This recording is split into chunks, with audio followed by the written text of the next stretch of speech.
Halo, selamat pagi untuk kita semua, dimanapun teman-teman berada. Senang bertemu kembali di kelas 14 hari ini, dan kita akan membahas satu materi lanjutan dari pengantar service learning yang sudah Bapak jelaskan sebelumnya di video materi ajar yang pertama.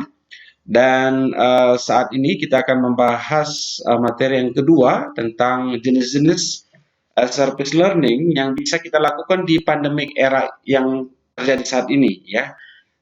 Types of service learning in pandemic era new normal, ya. Jadi bagaimana kita melakukan service learning di tengah situasi kita, khususnya juga mungkin mayoritas teman-teman ada di Jakarta yang masuk pada fase PSBB yang diperketat, gitu ya. Jadi kita akan berdiskusi nantinya di kelas Zoom jenis-jenis service learning seperti apa yang bisa kita lakukan. Meskipun ini pasti tidak mudah karena service learning seyogianya kita terjun langsung kepada masyarakat, tapi melalui keadaan ini kita harus memodifikasi bagaimana kita melakukan service learning di tengah situasi non normal saat ini, ya. Jadi semoga teman-teman nanti bisa memahami dan mengerti apa yang menjadi tantangan bagi kita, sehingga nanti di dalam kelas kita bisa berdiskusi banyak hal bagaimana pemecahan solusinya, ya. Oke, Bapak akan presentasi materi hari ini, dan teman-teman nanti bisa mencatat kalau ada hal-hal yang perlu diperjelas, dipertanyakan, ataupun pendapat untuk kita diskusikan di dalam kelas, ya.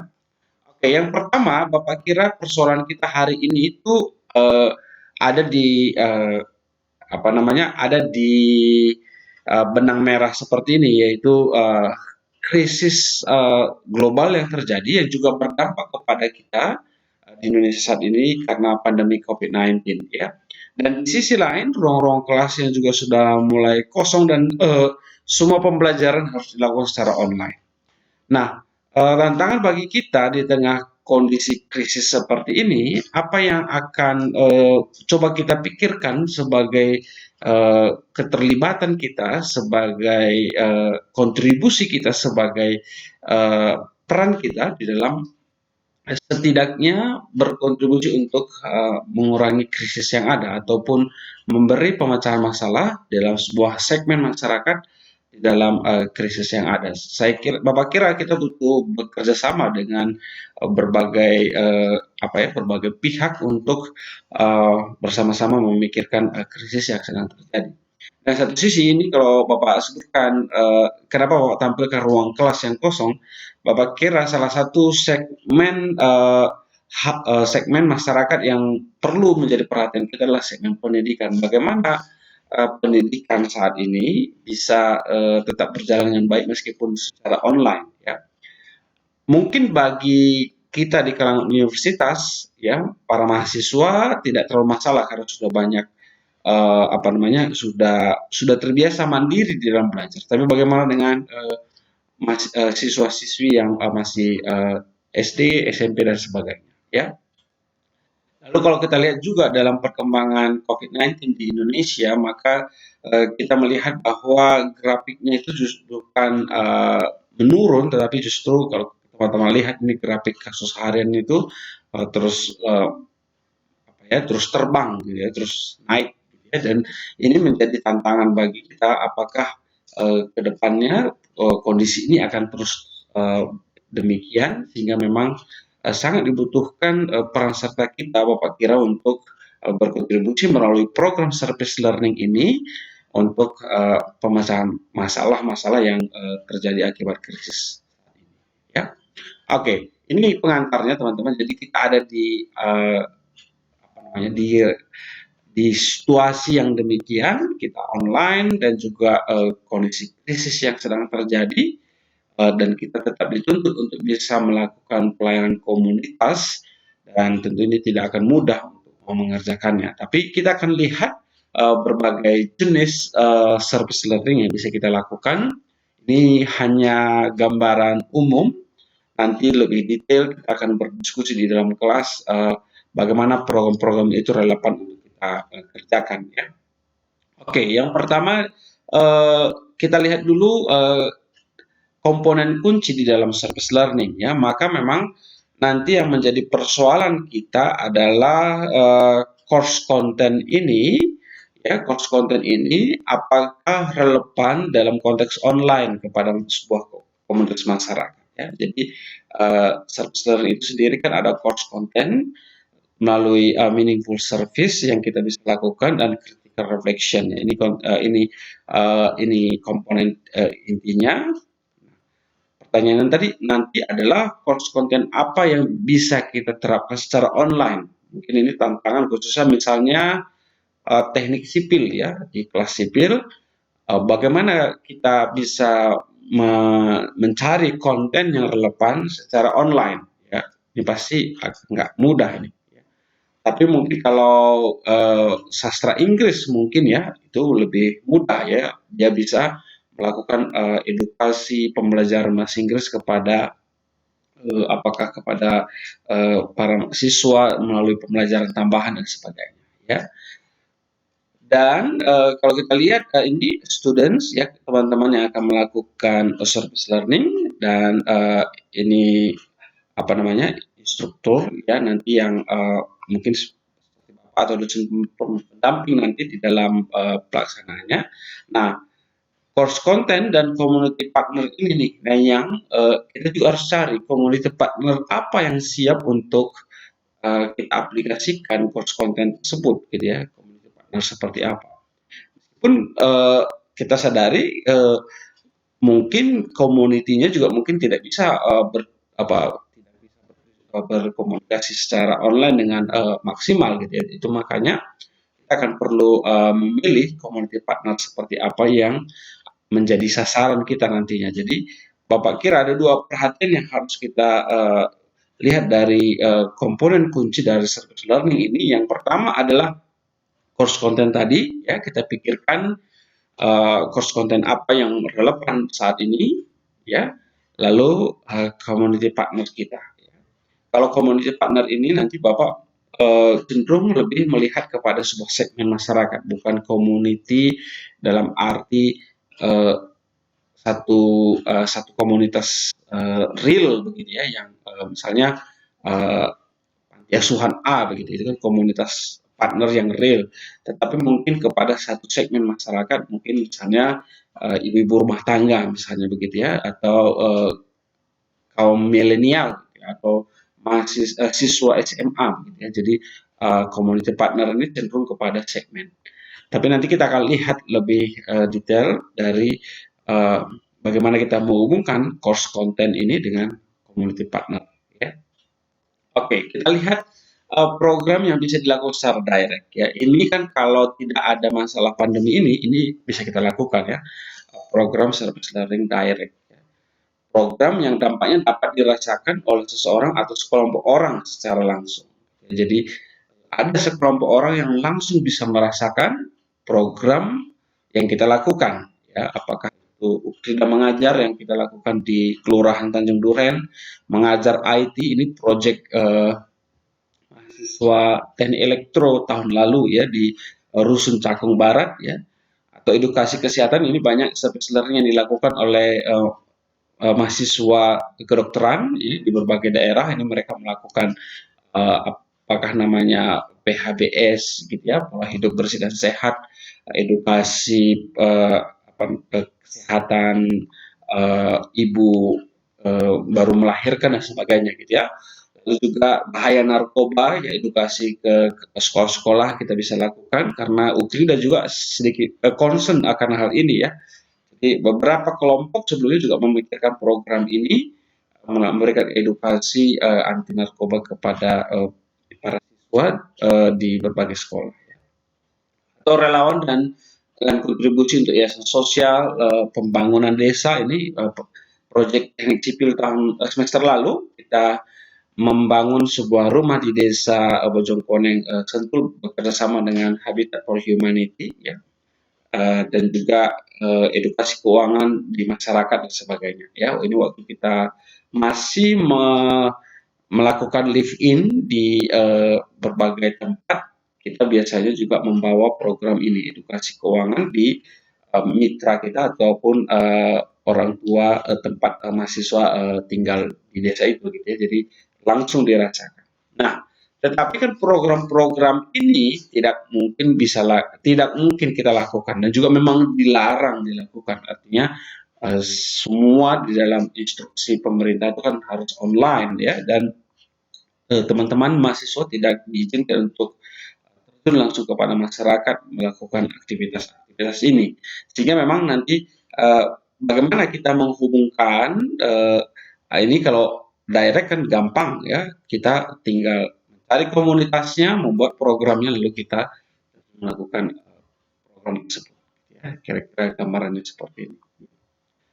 Eh, kita bisa langsung berperan kepada sebuah komunitas masyarakat ya, sebuah program yang langsung juga mereka bisa rasakan. Itu yang sifatnya direct ya. Jadi teman-teman, ini memang pada konteks teman-teman sekarang tidak mungkin untuk dilakukan ya. Maka Bapak terpikir untuk jenis service learning yang lain yang sifatnya indirect ya.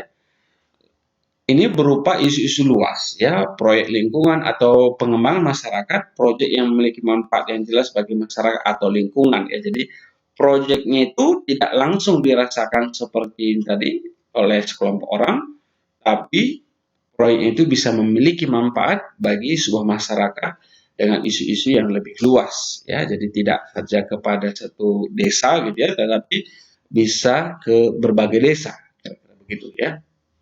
Contoh-contohnya seperti apa? Itu bisa misalnya menyusui sejarah kota ya, manfaatnya ini mungkin bisa kepada pemerintah daerah ya, membuat sebuah sejarah, lalu teman-teman mewawancarai beberapa orang yang masih ada di kota tersebut, lalu membuat menyusun sejarahnya, dan nanti itu bisa memberi dampak bagi kota tersebut ya. Sejarah desa mungkin ya, atau sejarah sebuah situs bersejarah mungkin juga bisa ya. Atau membuat ulasan-ulasan yang memberi edukasi investasi atau ekonomi bagi masyarakat misalnya ya, yang bisa menjadi pertimbangan bagi mereka untuk misalnya memilih kredit kendaraan bermotor, KPR dan sebagainya. Bapak kira ini jarang dilakukan ya.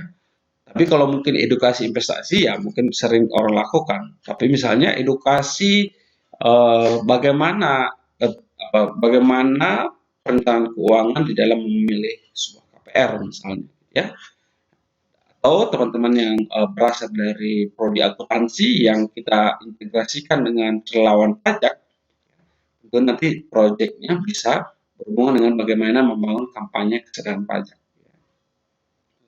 Yang sudah ada misalnya pajak bertutur nih yang menjadi program pemerintah, dan kita bisa terlibat mengoptimalkan program-program ini yang nantinya sekali lagi kalau ini sifatnya indirect memberi dampak yang lebih luas kepada satu segmen masyarakat, sebuah pengembangan masyarakat, atau kepada pemerintah, kira-kira begitu ya. Atau misalnya kita bisa memilih program yang ketiga, melakukan penghijauan ya. Seperti satu kelas sebelumnya bertanya tentang misalnya penanaman mangrove di sebuah wilayah dan sebagainya, yang memang nanti tidak dirasakan secara langsung oleh masyarakat itu, tapi bisa untuk penghijauan yang lebih luas. Atau ya tentu bisa melalui edukasi atau webinar yang bisa kita selenggarakan ya. Jadi nanti kita akan diskusikan ini jenisnya seperti apa saja, tapi kira-kira inti indirect ini adalah dia bisa menjawab satu persoalan-persoalan atau isu-isu yang lebih luas dan memberi manfaat bagi masyarakat atau lingkungan ya.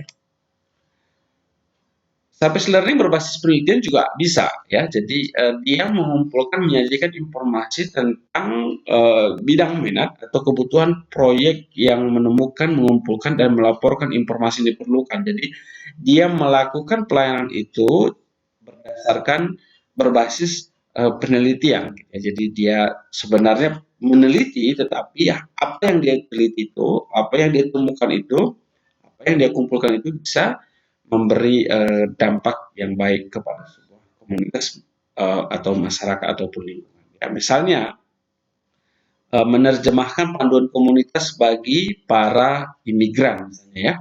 Ini memang Pak ambil dari apa contoh misalnya di Indonesia ada imigran dari berbagai negara, misalnya di Dan Mogot itu misalnya kita lihat apakah bisa kita lakukan sebuah pelayanan, kita terjemahkan bagaimana mereka bisa mungkin mulai apakah eh, pasar, apakah mencari pekerjaan kalau memungkinkan ya untuk membantu mereka. Ya.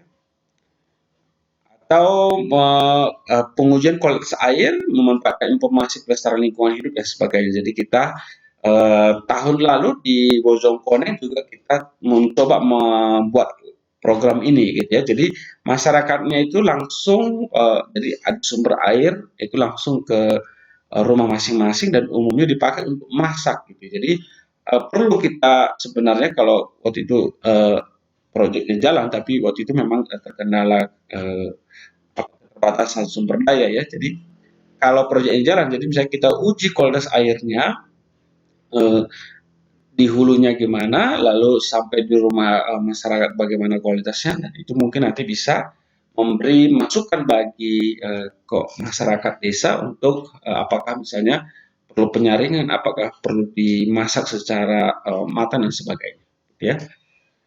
Atau berbasis penelitian ini juga bisa ketika kita sudah mengumpulkan, menemukan informasi-informasi dari sebuah project yang kita lakukan, lalu kita membuat sebuah publikasi desain web brochure untuk pengembangan yayasan sosial, kantor kelurahan, RT RW dan sebagainya ya. Jadi bisa kita ber melayani mereka melalui produk yang kita hasilkan ya. Semester lalu ada satu kelompok membuat bagaimana mengarsip, bagaimana membuat aplikasi arsip untuk sebuah panti jompo di daerah Jakarta Selatan. Jadi eh, panti jompo itu kesulitan biasanya untuk mengarsip dokumen-dokumen apa namanya pasien yang ada di sana. Jadi mahasiswa ini dari sistem informasi membuat sebuah aplikasi agar arsip-arsip itu mudah untuk ditelusuri begitu ya dan bisa bermanfaat untuk tentu kan butuh penelitian, butuh waktu kita untuk mencari informasi-informasi yang bisa nantinya dibuat di dalam sebuah brosur tersebut. Gitu ya. Lalu berbasis advokasi ya, mendidik orang lain tentang topik-topik kepentingan publik, proyek yang bertujuan untuk menciptakan kesadaran dan tindakan pada beberapa masalah yang berdampak pada masyarakat gitu ya. Jadi ini hampir mirip dengan indirect yang umumnya bisa bersifat edukasi ya. Misalnya melakukan kampanye informasi publik. Kalau saat ini mungkin yang sudah banyak dilakukan orang adalah bagaimana protokol kesehatan, misalnya gitu ya, bagaimana poster-poster protokol kesehatan atau video protokol kesehatan dan sebagainya. Jadi itu juga bisa melayani sebuah masyarakat yang lebih luas.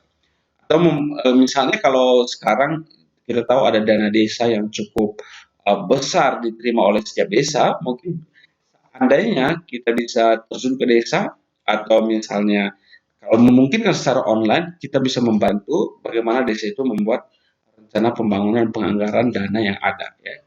Misalnya apakah membuat misalnya kalau ada usaha desa, kita bisa membuat bisnis plan untuk desa itu dan supaya dana tersebut bisa optimal dirasakan manfaatnya oleh masyarakat ya.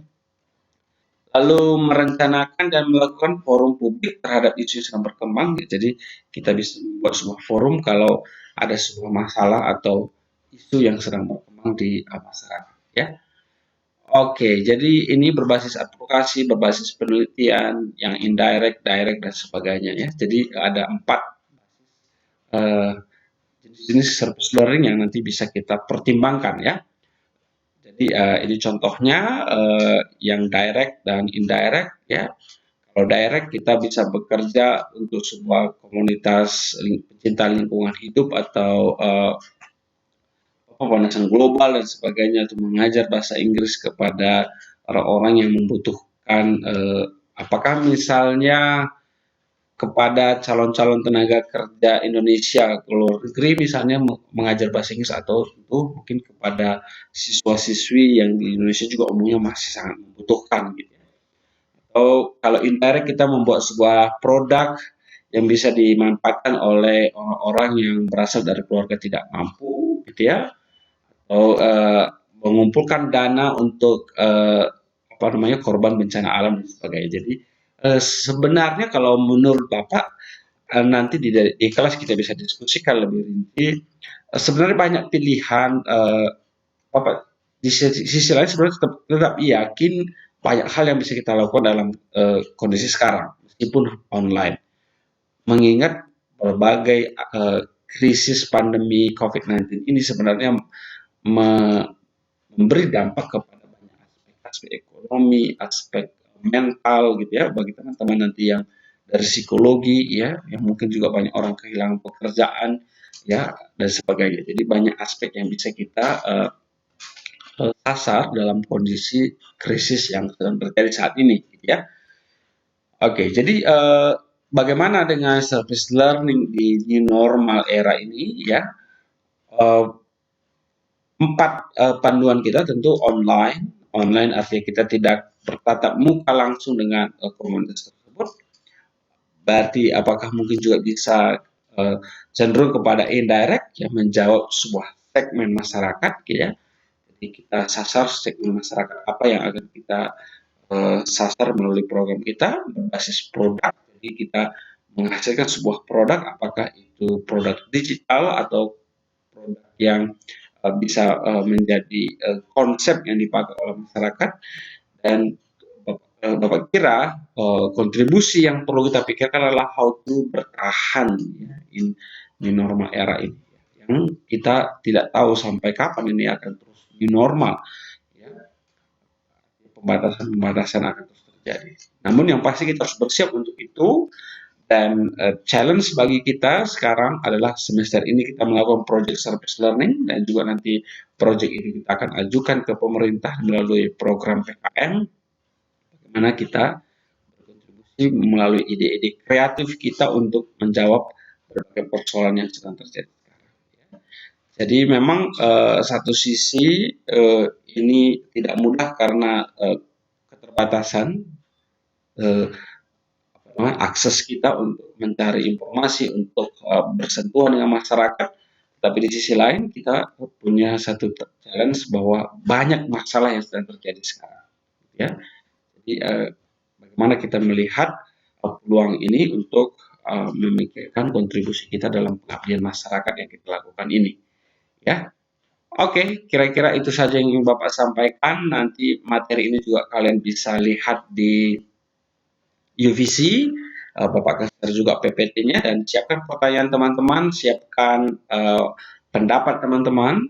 Kalau ada yang sudah memikirkan proyeknya nanti juga bisa kita diskusikan di dalam kelas. Ya, sejauh ini sudah ada 2 kelompok yang ada improve itu dari teknik sipil. Ya, teman-teman yang lain kalau sudah ada idenya di kelompoknya nanti juga bisa didiskusikan. Jadi jangan khawatir karena memang di Zoom nanti di kelas kita banyak konsultasi, banyak berdiskusi tentang ide-ide yang teman-teman sudah pikirkan. Ya. Oke, itu saja teman-teman. Semoga video ini lebih baik dari video sebelumnya. Teman-teman bisa mendengar suara Bapak dengan lebih jelas. Ya, lebih kurangnya Bapak minta maaf. Tapi nanti di kelas apa saja yang teman-teman ingin tanyakan silakan. Ya, oke. Tetap jaga kesehatan, tetap semangat, dan Tuhan memberkati kita semua. Ya, terima kasih.